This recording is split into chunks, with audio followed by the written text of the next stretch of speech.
السلام علیکم نحمدہ ونصلی علی رسولہ الکریم اما بعد فاعوذ باللہ من الشیطان الرجیم بسم اللہ الرحمن الرحیم وقل رب ادخلنی مدخل صدق واخرجنی مخرج صدق واجعل لی من لدنک سلطانا نصیرا صدق اللہ العظیم۔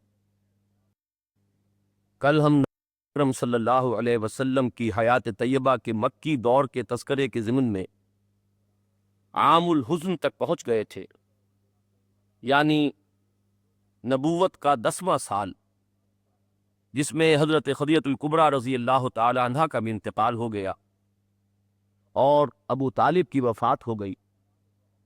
نتیجتاً سرداران قریش کے حوصلے بہت بڑھ گئے اور دار الندوہ میں نبی اکرم صلی اللہ علیہ وسلم کے قتل کے مشورے شروع ہو گئے۔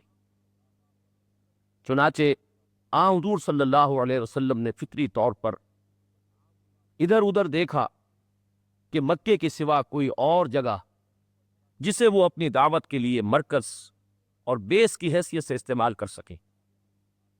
مکے سے قریب ترین شہر طائف کا ہے، چنانچہ ایک امید لے کر نبی اکرم صلی اللہ علیہ وسلم نے طائف کا سفر کیا۔ یہ سفر انتہائی کسب و پرسی کے عالم میں ہوا ہے۔ اس میں حضور کے ساتھ وہ بھی موجود نہیں ہیں جو پوری زندگی سائے کی طرح ساتھ رہے، یعنی ابو بکر صدیق رضی اللہ تعالی عنہ۔ آپ کی صرف رفاقت میں آپ کے آزاد کردہ غلام حضرت زید بن حارثہ ہیں۔ پھر عام راستہ چھوڑ کر انتہائی دشوار گزار راستہ اختیار کیا گیا، اس لیے کہ اندیشہ تھا کہ کہیں مٹ بھیڑ نہ ہو۔ آپ طائف پہنچے، وہاں کے 3 سرداروں سے ملاقات کی، اسی خیال سے کہ اگر اللہ تعالیٰ ان میں سے کسی کو ایمان لانے کی توفیق عطا فرما دے تو کیا عجب کہ طائف کا یہ شہر اس انقلابی دعوت کا مرکز اور بیس بن جائے۔ لیکن جو صورتحال سامنے آتی ہے وہ واقعہ یہ ہے کہ بیان کرتے ہوئے بھی دل شک ہوتا ہے اور سننے کے لیے بھی بڑے جگر کی ضرورت ہے۔ تینوں نے اس قدر تمسخر آمیز اور تحقیر آمیز انداز اختیار کیا کہ پورے 10 سالوں کے دوران محمد الرسول اللہ صلی اللہ علیہ وسلم کے ساتھ ایسا معاملہ کبھی پیش نہ آیا تھا۔ نقل کفر نہ باشد۔ کسی کہنے والے نے یہ کہا کہ اگر اللہ نے تمہیں رسول بنا کر بھیجا ہے تو وہ گویا خود کعبے کے پردے چاک کر رہا ہے۔ کسی نے کہا میں تم سے بات بھی کرنے کے لیے تیار نہیں، اس لیے کہ اگر تم سچے ہو اور واقعتاً رسول ہو تو ہو سکتا ہے میں کہیں توہین کا مرتکب ہو جاؤں اور عذاب خداوندی کا میں نوالا بن جاؤں، اور اگر تم جھوٹے ہو تو جھوٹے اس قابل نہیں ہوتے کہ انہیں منہ لگایا جائے۔ کسی نے یہ کہا بڑے ہی تمسخر اور تحقیر کے ساتھ کہ کیا اللہ کو تمہارے سوا کوئی اور شخص نبوت و رسالت کے لیے نہیں ملتا تھا؟ اور صرف اسی پر اکتفا نہیں، جب حضور بظاہر احوال مایوس ہو کر لوٹنے لگے تو انہوں نے کچھ گنڈوں کو اشارہ کر دیا، وہ باش لوگ حضور کے گرد ہو گئے۔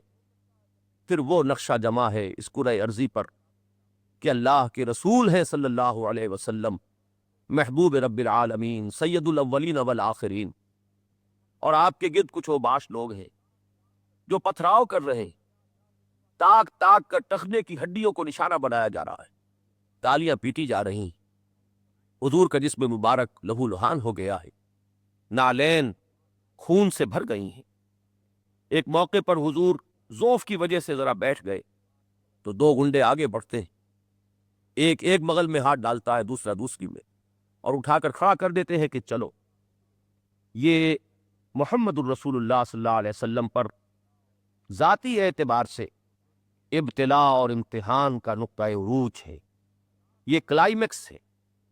چنانچہ حضور جب واپس آئے ہیں تو وہ دعا آپ کی زبان مبارک سے نکلی ہے جس کو پڑھتے ہوئے شق ہوتا ہے کلیجہ، اللہم الیک اشکو ضعف قوتی وقلت حیلتی وہوانی علی الناس۔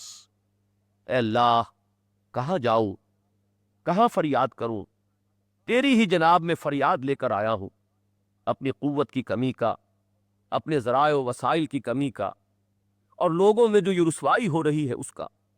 الی من تکلنی، الی بعید یجہمنی وَإِلَىٰ عَدُوٍّ مَلَّكْتَ عَمْرِي، اے اللہ تو مجھے کس کے حوالے کر رہا ہے؟ یا تو نے میرا معاملہ دشمنوں کے حوالے کر دیا ہے کہ وہ جو چاہے میرے ساتھ کر گزریں؟ لیکن اس کے ساتھ ہی بارگاہ خداوندی میں وہ عبد کامل عرض کرتا ہے ان لم یکن علی غضبک فلا ابالی، پروردگار اگر تیری رضا یہی ہے، اگر تو ناراض نہیں ہے تو پھر مجھے کوئی پرواہ نہیں، سر تم ہے جو مزاج یا ہے، اعوذ بنور وجہک الذی لہ الظلمات، پروردگار میں تو تیرے ہی روئے انور کے ضیاء کی آتا ہوں۔ یہ ہے وہ دعا جس کے بارے میں اگر یہ کہا جائے تو غلط نہ ہوگا کہ اجابت از در حق بہر استقبال می آیت، چنانچہ روایات میں آتا ہے کہ فوراً ملک الجبال حاضر ہوتا ہے، وہ فرشتہ کہ جو پہاڑوں پر معمور ہے، اور وہ عرض کرتا ہے کہ حضور اللہ نے مجھے آپ کی خدمت میں بھیجا ہے کہ اگر آپ حکم دیں تو میں ان پہاڑوں کو ٹکرا دوں جن کے مابین وادی میں یہ طائف کا شہر واقع ہوا ہے، تاکہ اس کے رہنے والے پس کر سرما بن جائیں۔ اس پر وہ رحمت للعالمین صلی اللہ علیہ وسلم ارشاد فرماتے ہیں کہ میں لوگوں کے عذاب کے لیے نہیں بھیجا گیا۔ کیا عجب کہ اگرچہ یہ لوگ مجھ پر ایمان نہیں لا رہے، لیکن ان کی آئندہ نسلوں کو اللہ تعالیٰ ایمان کی توفیق عطا فرما دے۔ اور ہمارے لیے یہ بات بڑی قابل توجہ ہے کہ سرزمین ہند و پاک پر اسلام کی ہدایت کا سورج جو پہلی مرتبہ طلوع ہوا تو اس کے لانے والے محمد بن قاسم تھے رحمت اللہ علیہ، جو ثقفی تھے، بنو ثقیف کے قبیلے سے تعلق رکھتے تھے، جو طائفی کا ایک قبیلہ تھا۔ بہرحال نبی اکرم صلی اللہ علیہ وسلم کی حیات طیبہ میں یوم طائف ایک ٹرننگ پوائنٹ ہے، ایک اعتبار سے شدید ترین دن ہے۔ حضرت عائشہ صدیقہ رضی اللہ تعالی عنہ نے ایک مرتبہ حضور سے سوال کیا کہ کیا آپ پر یوم احد سے زیادہ سخت دن بھی کوئی گزرا ہے؟ تو آپ نے فرمایا ہاں، طائف کا دن مجھ پر اس سے کہیں زیادہ سخت تھا۔ لیکن جیسے کہ مولانا مناظر حسن گیلانی رحمت اللہ علیہ نے بہت ہی عمدہ نکتہ ارشاد فرمایا ہے، یہ دن ٹرننگ پوائنٹ ہے حضور کی زندگی میں۔ آج کے دن تک گویا کہ اللہ نے نبی اکرم صلی اللہ علیہ وسلم کو دشمنوں کے حوالے کیا ہوا تھا کہ جس طرح چاہو ان کے صبر کا امتحان لے لو، جس طرح چاہو ان کی استقامت کو جانچ لو، ہمارے اس نبی کی سیرت و کردار کا لوہا خوب ٹھوک بجا کر دیکھ لو کہ اس میں کہیں کھوٹ تو نہیں، تمہیں پوری چھوٹ ہے۔ لیکن اس دن کے بعد اب نصرت خداوندی کا ظہور شروع ہوتا ہے۔ فوری طور پر تو ملک الجبال کی حاضری ہے، لیکن اصل ظہور ہوا مکے میں واپسی کے بعد۔ اب ٹھنڈی ہوائیں آنے لگیں، ایک راستہ کھلا، جہاں کوئی راستہ نظر نہیں آ رہا تھا وہاں ایک راستہ خود بخود رحمت خداوندی سے کھلتا ہے۔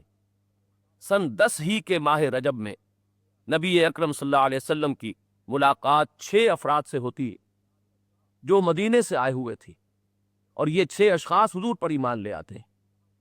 اللہ کی وادیوں میں سے ایک وادی ہے جہاں یہ ملاقات ہوئی۔ اگلے سال پھر یہ لوگ آتے ہیں سن 11 میں، اور 12 افراد حضور کے ہاتھ پر بیعت کرتے ہیں، یہ بیعت عقبہ اولیٰ کہلاتی۔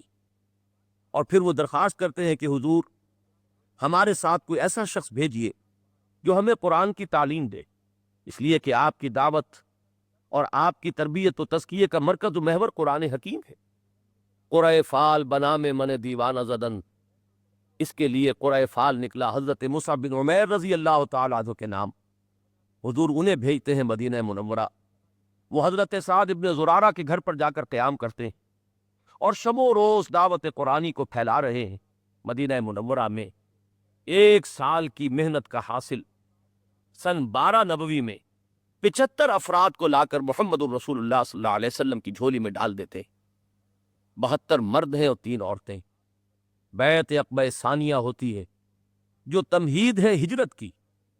اس وقت جو تقاریر ہوئی ہیں، حضرت عباس تک ایمان نہیں لائے تھے، حضور کے چچا رضی اللہ تعالی عنہ، انہوں نے انصار مدینہ سے مخاطب ہو کر کہا کہ لوگوں اس بات کو جان لو، محمد ہمیں بہت عزیز ہیں، ہمارے انتہائی محترم ہے، ہماری آنکھوں کا تارا ہے۔ اب تک ہم نے ان کی پوری حفاظت کی ہے، چونکہ بنی ہاشم نے نبی اکرم صلی اللہ علیہ وسلم کی حمایت جاری رکھی تھی۔ اب اگر تم انہیں اپنے ہاں لے کر جانا چاہتے ہو تو جان لو کہ تمہیں انہیں ان کی حفاظت کرنی ہوگی اپنے اہل و عیال سے بڑھ کر، اور اگر اس کی ہمت نہیں پاتے تو ابھی جواب دے دو۔ لیکن انصار مدینہ یہ وعدہ کرتے ہیں کہ ہم اپنا تن من دھن نچھاور کرنے کے لیے آمادہ ہیں۔ اگر حضور ہمارے ساتھ مدینہ تشریف لے جائیں تو ہم ان کی اسی طرح حفاظت کریں گے جیسے کہ اپنے اہل و عیال کی کرتے ہیں۔ اس وقت وہی حضرت سعد ابن زرارہ کھڑے ہوتے ہیں رضی اللہ تعالی عنہ، اور وہ بھی انصار مدینہ کو متنبہ کرتے ہیں کہ لوگوں اچھی طرح سمجھ لو، ایک بہت بڑی ذمہ داری قبول کر رہے ہو۔ محمد کو دعوت دینا اور ساتھ لے کر جانا سرخ و سیاہ آندھیوں کو دعوت دینے کے مترادف ہے۔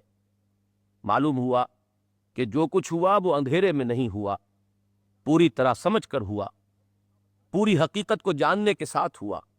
جو ذمہ داری انصار مدینہ نے سنبھالی اور اٹھائی اس کو پورے طور پر سمجھ کر اس کے نتائج اور عواقب پر نگاہ رکھ کر اٹھائی۔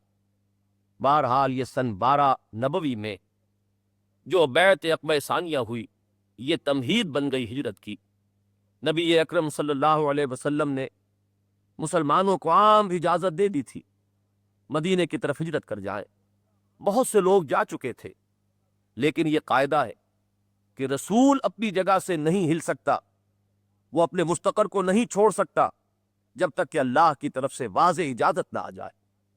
بالآخر وہ وقت آیا کہ اجازت آ گئی، اور نبی اکرم صلی اللہ علیہ وسلم اپنے اسی انتہائی گہرے دوست جو یار غار اور رفیق راہ ہے ابو بکر صدیق رضی اللہ تعالی عنہ، ان کی معیت میں مکے سے ہجرت فرما کر مدینے کی طرف روانہ ہو رہے ہیں۔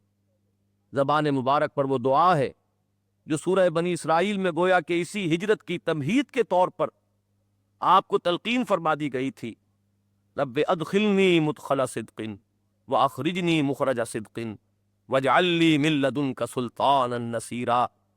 پروردگار مجھے جہاں داخل فرما رہا ہے وہ صدق اور صداقت اور راستی کا داخلہ ہو، اور جہاں سے تو مجھے نکال رہا ہے وہاں سے میرا یہ نکلنا بھی راست بازی اور صدق پر مبنی ہو، اور اے رب مجھے اپنے خاص خزانہ فضل سے وہ غلبہ اور قوت اور اقتدار عطا فرما جو اس مشن میں میرا ممد اور معاون ہو جو تو نے میرے حوالے کیا ہے۔ حضرت ابو بکر صدیق رضی اللہ تعالی عنہ اور آن حضور صلی اللہ علیہ وسلم 3 شب و روز غار ثور میں چھپے رہے ہیں۔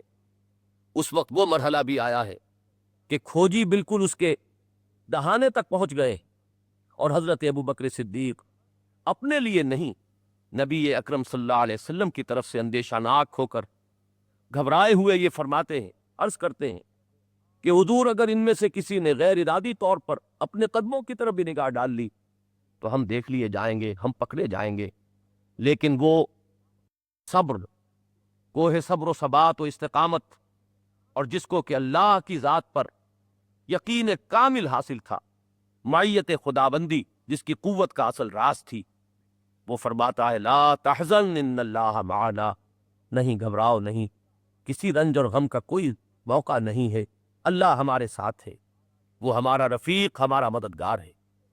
بہرحال یہ بات سمجھ لینے کی ہے کہ ہجرت مدینہ کے نتیجے میں محمد الرسول اللہ صلی اللہ علیہ وسلم کی انقلابی جد و جہد ایک بالکل نئے دور میں داخل ہو گئی۔